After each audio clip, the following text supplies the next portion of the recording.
本视频由阿米洛森林机械键盘赞助播出，键盘艺术家阿米洛。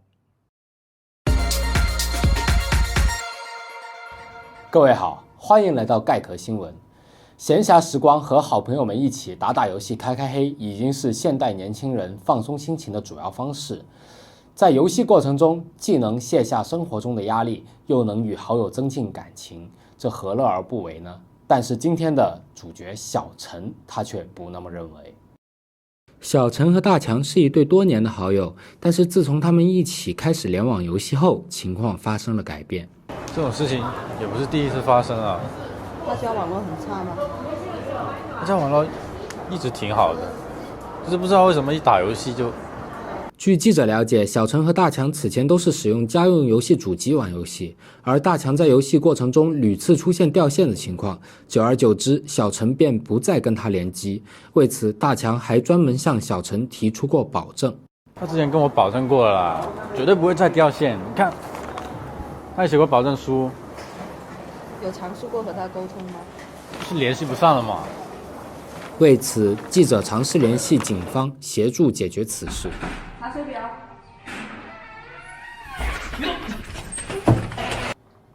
说为什么不用7联机包？我没用过，我知道效果怎么样。你不用怎么知道啊？你下次用一下喽。所以说啊，这和朋友开黑打游戏延迟的问题还是要解决。这不，奇优联机宝的效果还不错，大家有需要的也都可以试一下，毕竟多年的。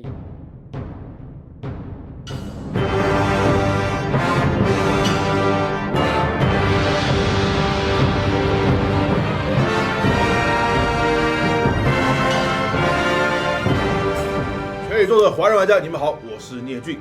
所谓人生有几件大事：一、柯南小学毕业；二、剑锋神奇完结；三、浪客行完结；四、GTA 5跌落销售排行榜。到底谁还没有买 GTA 5啊？最后一个就是《骑马与砍杀》第2作发售。就当我们以为以上有生之年都是遥遥无期的时候呢，突然《骑马与砍杀》这个不争气的家伙竟然憋不住发售了。我掐指一算，好像骑砍我们还没有做过视频，那这个热度我们肯定是得蹭的嘛，看谁还敢说我们不会蹭热度。而骑砍从发售到火热到现在慢慢沉静也有好段时间了。同样也有很多小伙伴呢总是听过这个系列，但就是没接触过，或者接触了但被他粗糙的外表给劝退了，不知道这个系列何以那么经典。所以在骑砍2发售前，我们来回味一下第一代的故事。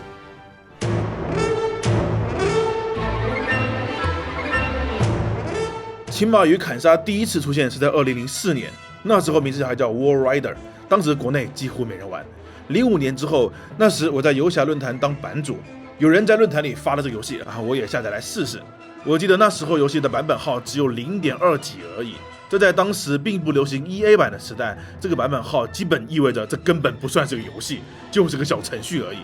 结果就是这么一个不起眼的小程序，让我一玩就一发不可收拾。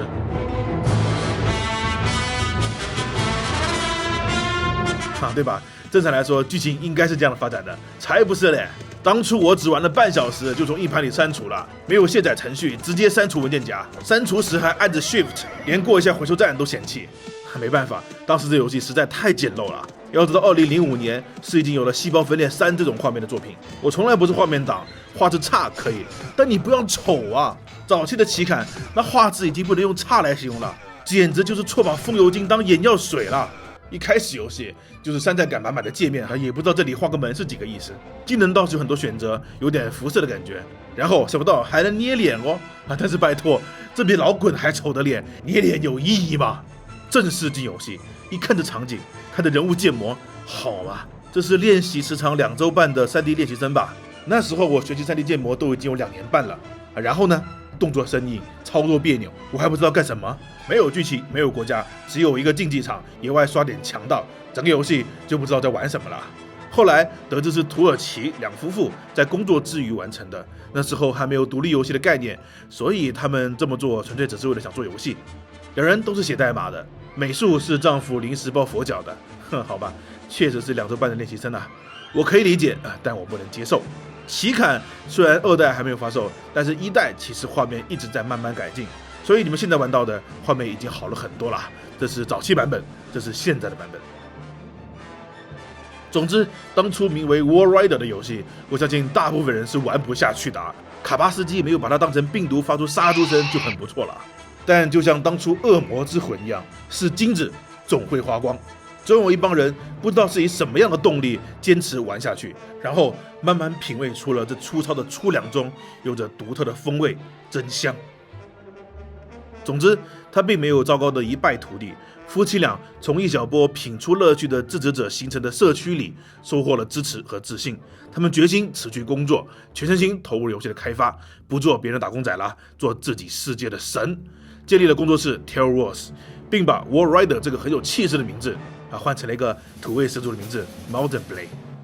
后来在社区大佬的众多 MOD 支持下，在夫妻俩不断听取意见、改进游戏的努力下，游戏的要素急速扩张，可玩性极大提升，表现力虽然还是业界垫底啊，但是好歹是毕业生了嘛，能看得下去了。也随着初期那小波人的自来水推广，让越来越多玩家开始尝试。当然，仍然劝退了很多人，但是基数大了，品出滋味的人也就多了。而我也是在那之后才再次接触它，那已经是2007年左右的事情了。当初国内还有一件趣事啊，因为缺少正规引进途径 ，Mountain Blade 这个土味英文名在国内也有了骑马与砍杀这个土味翻译，但国内的汉化组们受不了啊，这中文名太直译太土气了吧？那借着汉化组正式开始汉化之势，当时国内2大游戏论坛就开展了取名投票活动我还整理过投票帖子那真是五花肉八门，什么名字都有。什么骑马去砍人、马背拔刀、马上亮剑等等，最后有2个名字脱颖而出：骑兵与兵刃和跃马江湖。前者虽然也是直译，但是更准确也更文雅；后者则是总结了游戏的名字和体验，再结合了我们的文化，也挺有意境啊。最后是哪个得票最高，我已经不记得了，反正是这2个。然后汉化组就开始启用这个译名了，再然后汉化组就放弃了因为广大人民就是喜欢骑马与砍杀这么土味的名字，换了名字，无论热度还是流量都下滑一大截得民众喜欢的那就是最好的，土味就土味吧。后来国内有了官方正式授权的社区，也就承认了奇坎这个奇怪的叫法。2007年 TerraWars 正式和 P 社签约合作发行怎么又是 P 社？从此奇坎加入了 P 社盟主的行列，玩家数量也开始暴涨。10年似乎每个玩家都在讨论，当然真正放下对画面的挑剔，用心去玩的人仍然可以筛掉一大部分，但是同样也有更多人品味出了当初第一波支持者所品味出的乐趣，这里面也包括了我还有我们爱因斯坦的摇滚乐摇滚乐曾经有一整年什么都不玩，整天就是没日没夜的奇坎，所有官方 DLC 战术 MOD 都研究透彻，甚至打了红蓝 3D 补丁，戴着红蓝眼镜用 3D 效果游玩加上红蓝残影，说是仿佛嗑了药一般，整个人进入了那个世界。后来我有很长时间没玩了，再想回过头来玩，还得请他列一个长长的 MOD 列表给我的。那到底先后2拨人在这个粗糙的游戏里品味出了什么呢？就是接下来我们要讨论的。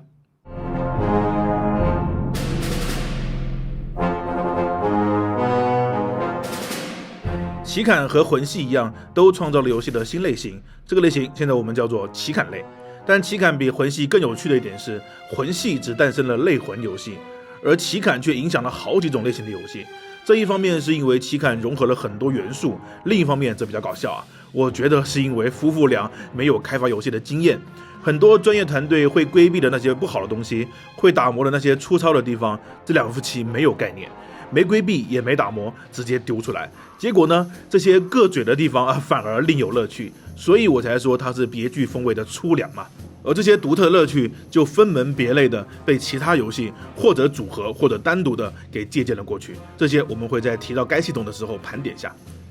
不过要说明一下，这游戏属于一边卖一边开发，每一年的版本都有不同，更别说还有官方 DLC 和众多大型 MOD。要每个版本都单独细说，一来没意思，二来那这频道就是奇坎的专门频道了。三来，尽管每个 DLC 或者 MOD 改变很大，但游戏核心乐趣和体验是不会改变的。要变了粉丝不得大闹天宫。所以我们作为分享每个游戏其本质魅力的频道，肯定是综合的聊一款游戏的整体。如拿破仑战争这种很特别的 DLC 或许会提到，但也并不会特别的去说某个系统。所用到的视频素材呢，也不一定是全新版本，有些是自己录制的，有些是官方提供的，也有使用一些主播的流程视频。上次聊群星用到了老版本的画面，就有观众说我们玩的是老版本，新版本没有玩就出来做视频。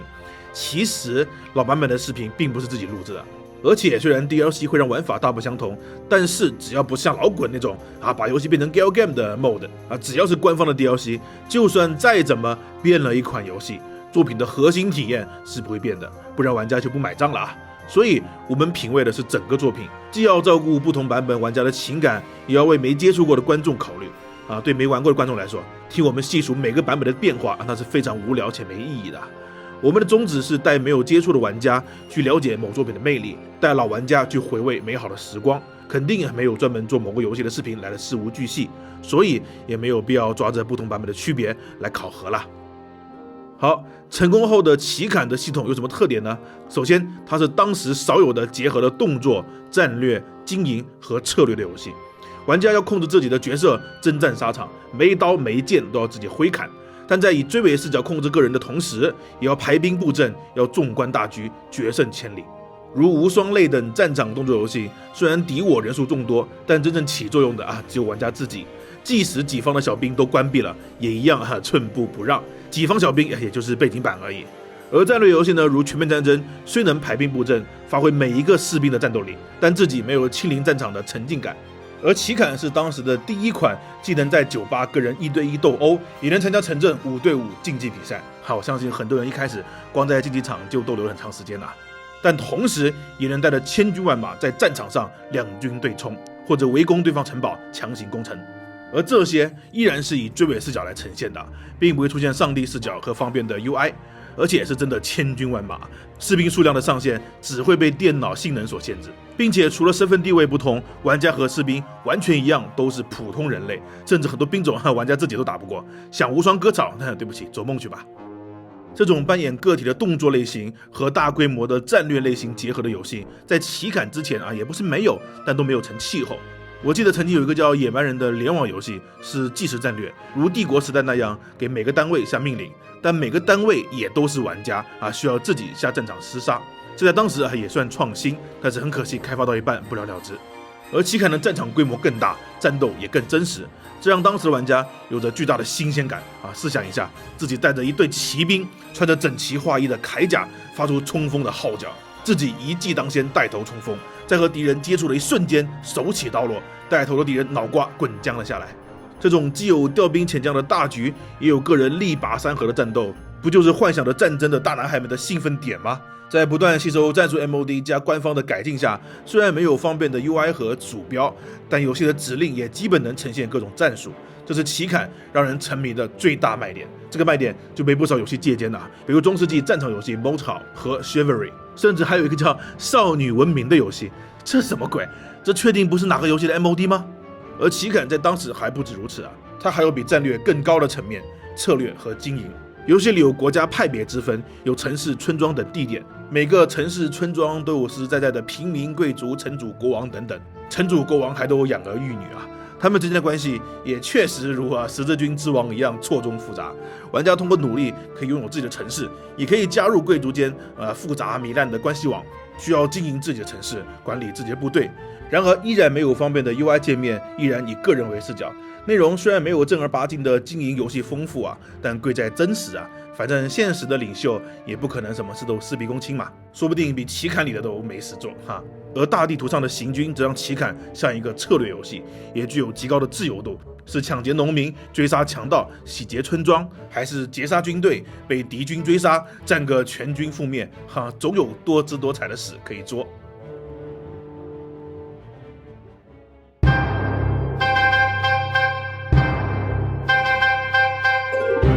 回到玩家控制的个人层面上，融合 RPG 和动作元素这并不算特别，用几个基本属性模拟人物先天条件，用几乎涵盖了古代士兵各方面的技能模拟后天能力，这套系统一直都是美式 RPG 的传统。而奇坎最特别的地方在于，它的操作方式实在是太奇怪了哈！不是攻击键一顿猛按，靠数值决定胜负，也不是轻重攻击节奏应有，用连招决定生死，而是用鼠标画出武器攻击的几个方向，上劈、下撩、左右挥砍，都得玩家一招一式的挥出来。而格挡同样也分为这4个方向，必须看准对方的攻击来势来格挡。把剑竖在左边肯定是防不住拜年剑法的。因此刚上手战斗会非常别扭，一点都不爽快，一点都不帅气。加上夫妻俩对动作设计的不到位，用专业术语来说就是没有力量感，无法靠肢体动作、挥舞的速度等来感受不同武器的重量感，因此战斗系统极其僵硬，用的还是古老的上半身和下半身分离的骨骼系统，更让战斗看起来简直是 low 爆了相比起来，连老滚都算是动作大片了。但就是这个简陋到 low 的战斗，就是这个史无前列线，但是看上去很傻的4项挥舞挡格，却让游戏的战斗那句话怎么说来着？小霸王其乐无穷啊！玩游戏那么多年，玩家早已经习惯了按下一个键，角色就自动做出了帅气的攻击动作。这个动作虽然是我们发出的指令，但这一下帅气的攻击却和我们按键并不形成很强的关联。现在突然出现一款游戏，每一次攻击都得自己挥舞鼠标，方向都要自己决定，而做出的攻击也和自己挥舞扫帚一样朴滑无实，一样动作难看不协调。格挡还真得自己判断攻击方向，这样的战斗一旦打赢了，会真的有自己干架打赢的快感。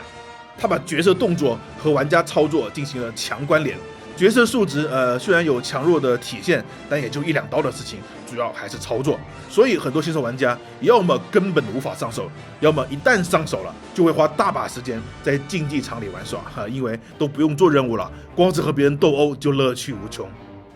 而这个粗糙的战斗系统也意外的有着真实的地方，比如剑竖在左边不能防住从右边挥来的攻击，但不一定要把剑竖在右边而是只要转身把剑转到右边的位置，一样可以格挡，但角色仍然维持挡格左边的姿势。也就是说，这游戏的攻击判定并不是靠动画，而是兵器之间是否真的存在碰撞，意外的真实还有比如弓弩都有细腻的抛物线，并且剑士在下坠的时候伤害更高，借此很多高玩在游戏里练成了100步穿脑袋的罗宾汉。以及我个人最喜欢的系统，伤害速度加成，而且是有相对速度加成的。来，同学们开始上网课啦，请听题。李雷持大剑以10公里的时速冲锋，韩美美持手斧以8公里时速奔跑，两人相向而行，并在交汇瞬间同时拜年剑法。问韩美美的3围是多少？那这个问题就留给你们当课后作业但韩美美的3围不重要也不是不重要是在这游戏里不重要在奇坎里，两人相向冲锋是真的会相加两人的速度，给攻击一定的加成的。上面的例子，如果李雷用大剑劈到了韩梅梅的天灵盖，那会很血腥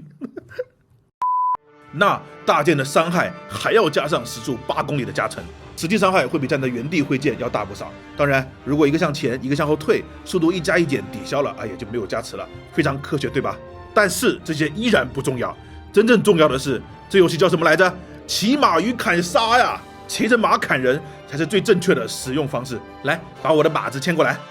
没错，这个速度攻击加成是可以算上马的速度的。因此，中世纪战场最令人向往的传奇骑兵长枪冲锋的作战方式，在游戏史上首次被这个丑陋的游戏完美重现。当战马加速到一定速度，骑兵会放平手上的长枪，不需要再有什么攻击动作，只要枪尖能怼中敌人，直接暴击。那如果对方也骑马向自己冲锋呢？那更是乘以2匹马的相对速度，这一下戳中，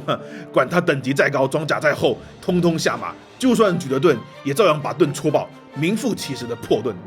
关羽跟我说，当年他轻松斩华雄、诛颜良文丑，靠的就是马快。因此，刚才我说的场景才得以实现两军冲锋，你带头和敌人交战瞬间，手斧一挥，对方一定应声落马。那相应的，如果角度没控制好，是敌人砍中自己那也一样一命呜呼了。这种胜负战于马上，生死决于瞬间的快感，不仅欲罢不能，而且是奇坎之前任何游戏所体验不到的，甚至奇坎之后都没有多少游戏能更好的重现这种体验。这个简陋却真实的战斗系统，又让刚才说的战斗加战略的组合有了进一步的升华。一有全局战略，二有亲临战场，再加有板有眼的格斗体系，三者紧密结合，让这个人物丑陋、动作别扭的游戏在战斗方面吸引了大批玩家浴血奋战。如果说上面提到的 RPG、策略、经营等系统终究都会玩腻，那最后剩下的就是这三足鼎立撑起的战斗了。这个战斗系统呢，也同样影响了后来很多游戏。刚才提到的几个也有类似的战斗，还有最近很多人提起的看戏。还有的游戏单独把战斗提取出来，比如育碧老儿的《荣耀战魂》，还有战马工作室的《天国拯救》。这两个游戏都是以拟真的战斗系统为卖点的，《天国拯救》更是以 HEMA 冰机为基础理论这点可以回顾我们《天国拯救》那期视频。但它也要借鉴奇坎，就可见奇坎这套系统本身就已经很符合了真实 HEMA 的理念了。我不知道夫妻俩设计战斗系统时有没有参考 HEMA， 但确实达到了这个效果。制作组在后续还加入了联网对战，更是满足了玩家之间互砍的愿望。多少人费尽了口舌拉小伙伴来游戏里厮杀，所以才有了那句话：是兄弟就来砍我。另外，奇坎除了冷兵器互砍特别好玩之外，他们的热兵器也做得很好玩。DLC 拿破仑战争把战场带到了拿破仑时代，让玩家在游戏里体验了一把排战、一起开枪、生死听天由命的现列战。这种时代的作战，当然别的游戏也有出现过但奇坎里是真的需要玩家自己去排队，真的即使等着被枪毙，也得稳住阵型，而且还允许多名玩家联网一起排队枪毙。这种遵守纪律的约束、死亡恐惧的克服等体验，又将成为游戏史上最值得反复回味的精彩设计。我说过，大厂们总是视为惯性的用自由作为游戏的卖点，但很多时候约束也是游戏乐趣的重要来源。拿破仑战争就是把约束做到极致的例子。我总是说，完全自由等于失去自由。好的艺术往往诞生于各种限制，有时候带着脚镣跳舞，反而惊世骇俗。骑马与砍杀看似有着很高的自由度，但是也有着巨大的约束。主角再怎么升级，仍然是普通人，和其他角色没有本质差别，这是约束。玩家招兵买马组建帝国，但是同一时间只能出现在一个战场，不能如策略游戏一样全线开战，这是约束。经营城市下达命令得找人对话，没有清晰的数据，没有快捷的指令，这是约束。战斗一招一式，没有炫酷连招，没有必杀，这是约束。就连开发这个游戏，没有美术，没有动捕，更没有开发经验，这些都是约束。但在这么多约束下面，却创造了10多年经久不衰的一款作品。玄而又玄的游戏性，各大公司都在追逐，却被这两夫妻如此简单质朴地抓住了。我们在里面生存，在里面奔波，在里面战斗，在里面死亡，中世纪的动荡人生就这么被夫妻俩用一款粗糙的游戏呈现了出来。这不是20年来最大的黑马，还有什么算是呢？难怪全世界翘首以盼续作的到来。如今经过10多年的等待，我们以为可能无法活着等到的日子，竟然就要来了。3月30号，续作《骑马与砍杀2：领主》就要发售了。虽然只是 EA 先行试玩版，一定有很多不完善，但当初不也是从一个简陋的小软件开始吗？对这个团队，我们有的是信心和耐心。